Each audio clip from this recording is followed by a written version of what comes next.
નમસ્કાર બાલ દોસ્તો, સ્ટાન્ડર્ડ 10 મેથેમેટિક્સ એમાં ક્યારેક આવા હેતુલક્ષી પ્રશ્નો એક માર્કમાં પૂછાય છે.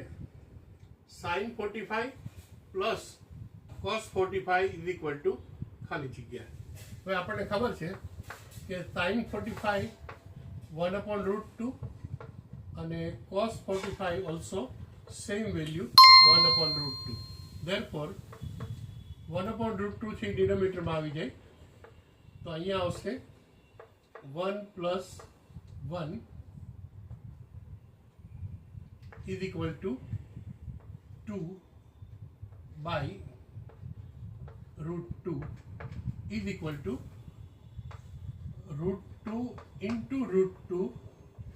આ બેનો ગુણાકાર કરો એટલે 2 આવે અને છેદમાં તો √2 છેદ આ બે જાય એટલે અહીંયા √2 એનો આન્સર આવી જાય.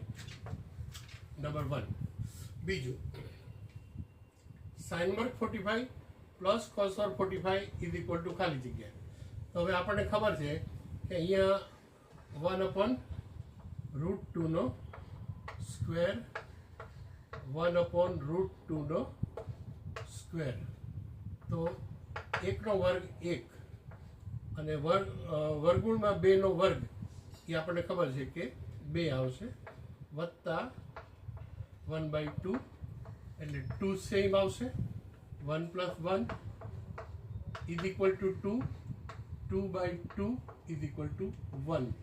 therefore આની વેલ્યુ 1 આવશે અને આની વેલ્યુ વર્ગમૂળમાં 2 આવશે. હવે સમજતો આપણને ખબર પડે કે sin વર્ગ થીટા અને cos વર્ગ થીટા બે જો થીટા સમાન હોય તો હંમેશા એક જ આવે.